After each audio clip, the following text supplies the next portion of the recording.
बात करते हैं अब इनकम कंजप्शन कर्व से। तो इनकम कंजप्शन कर्व क्या है? So the change in the consumer equilibrium with change in income means to income के चेंज होने के कारण जो कंज्यूमर इक्विलिब्रियम है वो भी चेंज होता चला जाता है। जैसे कि यहाँ पर ओ एक्सिस पे क्या है, ये एक्स गुड क्या है, इंफेरियर गुड है।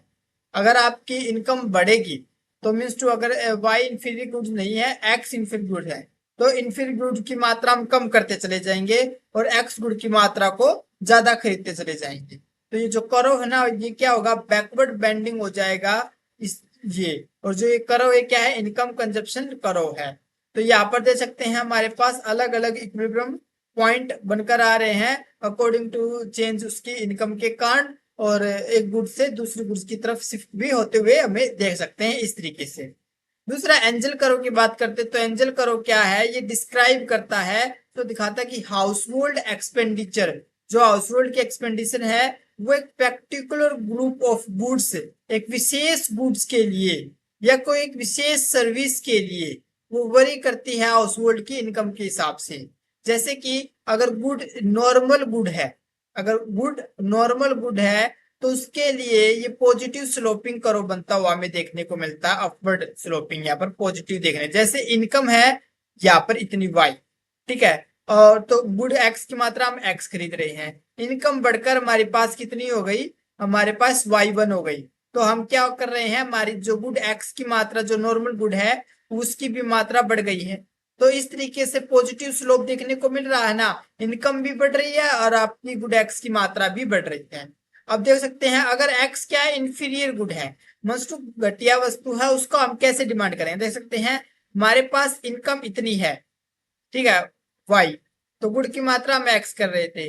अगर इनकम हमारे पास कम हो जाती है तो देख सकते हैं हम क्या कर रहे हैं, गुड की मात्रा हम एक्स वन कर रहे हैं। अगर हमारे पास इनकम बढ़ जाती है हमारे पास, तो हम मात्रा, इनकम बढ़ जाती तो हम मात्रा उसकी कम कर देते हैं।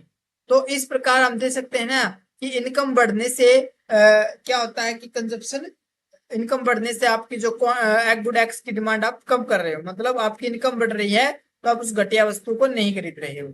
ये एंजल कर्व के द्वारा एक इंफीरियर गुड, विशेष गुड की तरफ देखने को मिलता है।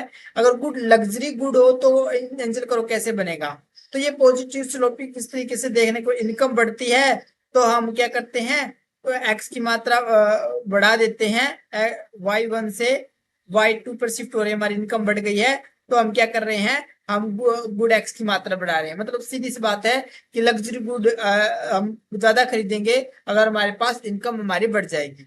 तो इस तरीके से नॉर्मल गुड्स और इंफीरियर गुड्स के लिए एक शेप बनाना हो तो इस तरीके से बन जाएगा। यहाँ पर गुड एक्स है, यहाँ पर इनकम है, ठीक है।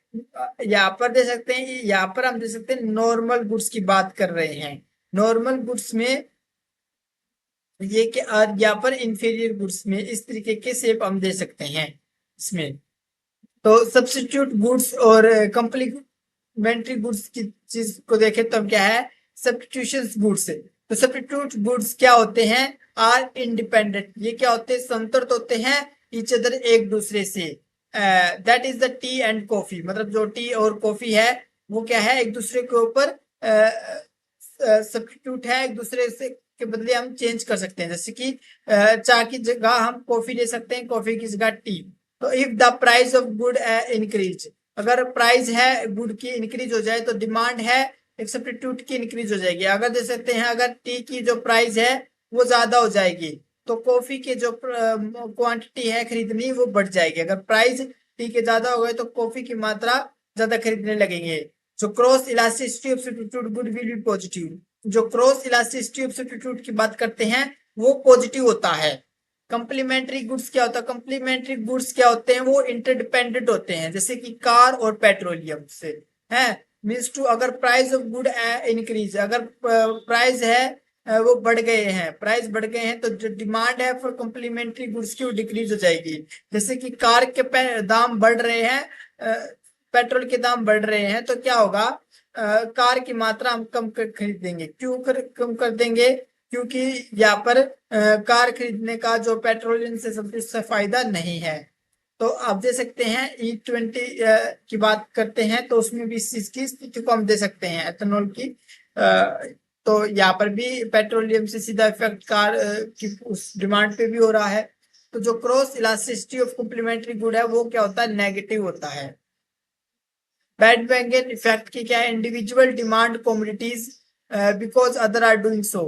मतलब अगर दूसरे व्यक्ति खरीद रहे हैं तो फिर वो और दूसरे व्यक्ति भी उनको खरीदेंगे।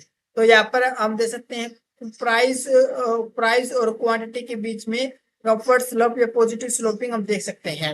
इसके परिणाम क्या है, इसमें आर्टिफिशियली इंक्रीज हो जाती है डिमांड, बिकॉज पीपल खरीदते हैं प्रोडक्ट को जस्ट क्योंकि बिकॉज अदर आर बाइंग, क्योंकि दूसरे उसको खरीद रहे हैं इसके लिए। लॉस ऑफ इंडिविजुअल प्रेफरेंस, इसका मतलब ये नहीं कि कंज्यूमर जो फॉलो करता है ट्रेंड को rather than our real choice, उसकी वास्तविक चॉइस वो नहीं है। इस प्रकार से this type of psychological phenomena which affect करता है कंज्यूमर बिहेवियर को, उसके फैशन को, उसके ट्रेंड्स को tracks. It is the called, इसे हम बैंडवैगन इफेक्ट कहते हैं। स्नोब और वेवलेट इफेक्ट क्या होता है, स्नो बिल्कुल उल्टा होता है बैंडवैगन इफेक्ट का। इंडिविजुअल डिमांड जो कमोडिटीज है बिकॉज करते हैं क्योंकि other are not demanding them, क्योंकि दूसरे उसकी डिमांड नहीं कर रहे इसलिए आप उसकी डिमांड कर रहे हैं। बिकॉज क्योंकि जो कमोडिटीज है ये क्यों ऐसा कर रहे हैं कि दूसरे लोग डिमांड नहीं कर रहे, वो प्रेस्टीज वैल्यू हो सकती है इसकी, एक्सक्लूसिव, वो बाहर हो सकता है दूसरों की पहुंच से। तो इट इज ए अपोजिट, ये अपोजिट होता है बैंडवैगन इफेक्ट से। इस केस में जो डिमांड है गुड की डिक्रीज हो जाएगी एज मोर पीपल कंज्यूम। अगर ज्यादा से ज्यादा उस कमोडिटी की मात्रा लोग खरीदने लगेंगे तो उसकी जो वैल्यू है वो गिर जाएगी, क्योंकि उसकी गुड है ना वो डिक्रीज हो जाएगी। तो इट इज जैसे कि लग्जरी वॉचेज है, डिजाइनर एंड बैंक, अगर सबके पास लग्जरी डिजाइनर वॉचेज दिए होंगे तो क्या होगा, ये कॉमन हो जाएगी तो लोग खरीदना बंद कर देंगे क्योंकि कॉमन सबके पास है। तो इस तरीके का स्नो इफेक्ट के थ्रू देखते हैं। वेबलेन इफेक्ट क्या है, Veblen propounded the concept of the conspicuous consumption, मतलब कोई विशेष वस्तु के लिए इसका उपयोग किया जाता है, कंजप्शन के लिए किया जाता है। अंडर दिस, इस केस में जो प्रेस्टीज वैल्यू है कमोडिटी की वो लिंक होती है उसके प्राइस के साथ। अगर हायर द प्राइस, अगर ज्यादा प्राइस होगा तो more will be the prestige, ज्यादा उसको खरीदेंगे, और vice versa. This is against traditional of the demand, ये ट्रेडिशनल ऑफ डिमांड के बिल्कुल विपरीत है। एग्जाम्पल जैसे पीपल बाय खरीदते हैं 2 लाख का आईफोन बिकॉज क्योंकि उसकी हाई प्राइस है जो स्टेटस को दिखाता है।